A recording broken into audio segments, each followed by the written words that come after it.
Hello, friends. Good morning. Praise the Lord. I bring greetings in the name of our Lord and loving Savior, Jesus Christ. మీరంతా బాగున్నారా? యేసుక్రీస్తు వారి శ్రేష్టమైన నామంలో మీ అందరికీ శుభాలు తెలియజేస్తున్నాను.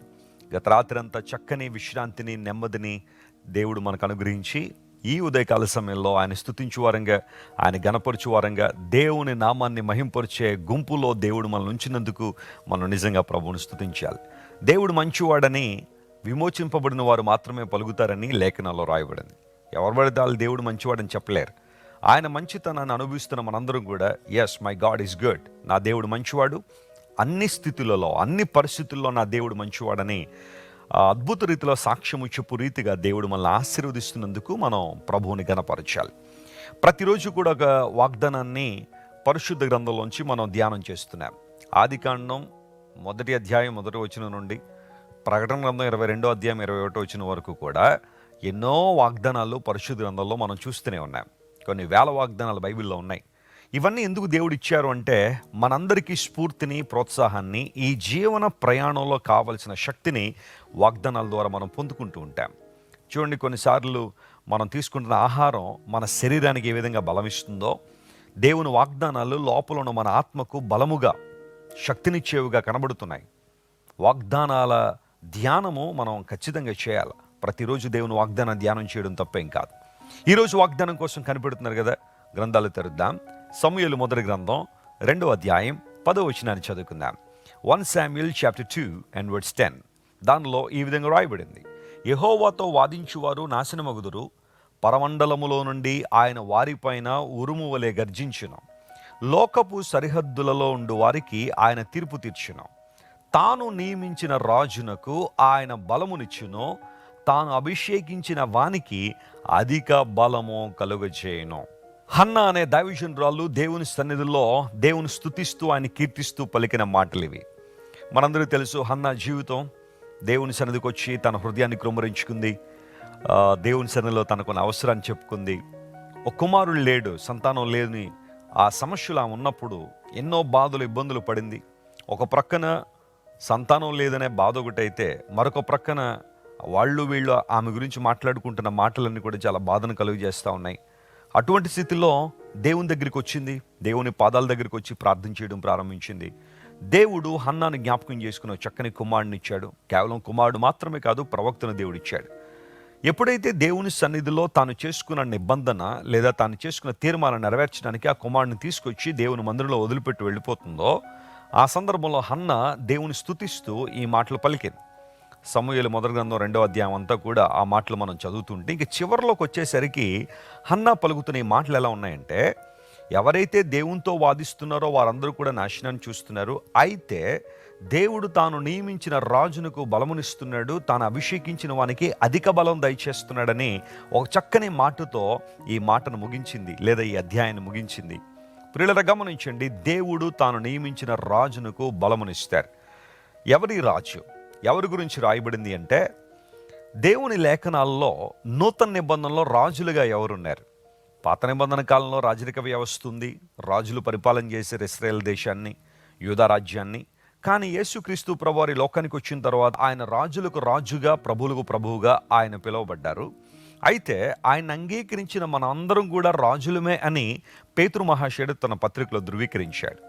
ఎవరైతే యేసు ప్రభువును తమ సొంత రక్షకునిగా అంగీకరిస్తున్నారో, తమ యొక్క ప్రతి పాపాన్ని దేవుని సన్నిధిలో ఒప్పుకుని ప్రాయశ్చిత్త బలిగా యేసు ప్రభు శిలువలో మరణించాడని నమ్మి ఆయన హృదయంలో చేర్చుకున్నారో వారందరూ రాజులయ్యారని. ఒకప్పుడు మనందరం చీకట్లో ఉన్నాం, కానీ ఇప్పుడు యేసు ప్రభు మనల్ని ఆశ్చర్యకరం తన వెలుగులో నడిపించారు. అంతమాత్రం కాకుండా రాజులైన యాజక సమూహంగా మనల్ని నియమించారని 1 పేతురు 2:9 పేతురు మహాశయుడు రాశాడు. అంటే యేసుక్రీస్తు ప్రభుని ఎవరైతే అంగీకరిస్తున్నారో వారందరూ కూడా రాజులే అని బైబిల్ ధృవీకరిస్తూ ఉంటే, ఈ రాజరికం ఒక కులానికి సంబంధించిందో లేదా ఒక జాతికి సంబంధించిందో కాదు, కానీ ఈ రాజరికం ఆధ్యాత్మిక జీవితానికి సంబంధించింది. మనం ఎవరికి దాసులం కాదు, ఎవరి చేతుల కింద దాసులుగా మనం లేం. దేవునికి మాత్రమే మనం ఆరాధికులుగా ఉన్నాం. ఆయనే మన నాయకుడు, ఆయనే మన రక్షకుడు, ఆయన క్రింద ఉన్న మనందరం కూడా రాజులమే అని బైబిల్ ధృవీకరిస్తూ ఉంటే, ఇప్పుడు ఈ మాటను మనం అన్వయించుకోగలిగితే, దేవుడు తాను నియమించిన రాజునకు బలమునిస్తా ఉన్నారు. రాజులైన మనకు బలం ఎవరిస్తారు? ఎక్కడి నుండి వస్తుంది? భౌతిక సంబంధమైన శరీరానికి బలం మనం తీసుకుంటున్న ఆహారాన్ని బట్టో తీసుకుంటున్న వైటమిన్స్ నుంచో ఆ బలాన్ని పొందుకుంటున్నాం. కానీ నిజమైన ఆధ్యాత్మిక బలం మనిషికి ఎవరివ్వాలి? దేవుడు మాత్రమే అనుగ్రహిస్తాడు. దేవుడిచ్చే శక్తి గొప్పది, ఆయన ఇచ్చే బలం గొప్పది. ఈరోజు ఉదయకాల సమయంలో బహుశా బలహీనంగా అనిపిస్తుందా? ఆత్మలో బలహీనుడు అయిపోయావా? మానసికంగా కృంగిపోయిన అనుభవం నీలో ఉందా? ఏమోనండి వెస్లీ గారు, ఏదో ప్రతిరోజు జరుగుతుంది, ఈరోజు కూడా అలాంటిదే. ఉదయాన్నే లేచాను, నా కష్టాలు నావే, నా ఇబ్బందులు నావే, నా నష్టాలు నావే, నా అవమానాలు నావే, నా నిందలు నావే. ఈరోజు ఇప్పుడు నేను ఎదుర్కొనే ప్రతి పరిస్థితి నన్ను కృంగదీసేదే కానీ నాకు ఆనందం ఇచ్చేది కాదు అని బహుశా నువ్వు మానసికంగా కృంగిపోయి ఉన్నావేమో. దేవుడు నీతోనే మాట్లాడుతున్నాడు, ఆయన నీకు బలాన్ని ఇస్తున్నాడు. ఈరోజు తీసుకోవడం నువ్వు సిద్ధంగా ఉన్నావా? దేవుని బలంతో నింపబడ్డానికి నిన్ను నువ్వు సంసిద్ధుడిగా చేసుకోగలవా? ఆయన సన్నిధిలో ఆయన వైపు చూచిన ప్రతిసారి దేవుడు మనకు గొప్ప బలాన్ని, ధైర్యాన్ని, ప్రోత్సాహాన్ని ఇస్తున్నాడు. తాను అభిషేకించిన వానికి అధిక బలాన్ని ఇస్తున్నాడని దేవుని వాక్యంలో ఈ అధికము అనే మాటను మనం చూసినప్పుడు చాలా మంచి మంచి వాగ్దానాలు దీనికి సంబంధించి మనకు కనబడతాయి. అధికమైన మేలులు చేస్తానని వాగ్దానం చేశాడు. అధికమైన బలాన్ని ఇస్తానని దేవుడు వాగ్దానం చేస్తున్నాడు. ఎంత మంచి దేవుడు ఆయన అంటే, more than you pray for, more than your expectation. నువ్వు ప్రార్థన చేస్తున్న దానికన్నా, నువ్వు ఊహిస్తున్న దానికన్నా, నీవు ఆలోచిస్తున్న వాటికన్నా, నీవు అడుగు వాటికన్నా దేవుడు అత్యధికంగా చేయగల సామర్థ్యం కలిగిన వాడు. స్తోత్రం చెప్దాం, హల్లెలూయా. ఈరోజు నీ దేవుడు ఎలాంటి వాడు అంటే, ఆయన ఎంత సామర్థ్యం కలిగిన వాడంటే, నీ పరిస్థితుల్లో మార్పు తీసుకురాగలిగిన వాడు, నీ స్థితిగతుల్లో మార్పునిస్తాడు ఆయన. నీ జీవితంలో అద్భుతాలు చేయగలిగిన వాడు. ఆయన నిన్ను నియమించాడు కాబట్టి, నిన్ను అభిషేకించాడు కాబట్టి, తన శక్తితో, తన బలముతో, తన ఆత్మతో, పరిశుద్ధాత్మతో దేవుడు నిన్ను అభిషేకించాడు గనుక నీకు అధిక బలాన్ని ఇచ్చే దేవుడు కూడా ఆయనే. కృంగిపోవద్దు, అధైర్యపడద్దు, అంత అయిపోయిందని బాధపడద్దు.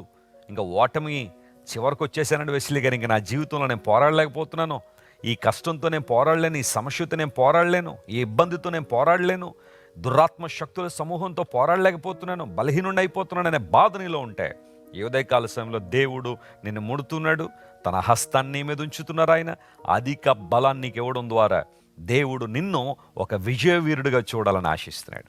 ఆయన వైపు తిరుగుతావు ఈరోజు.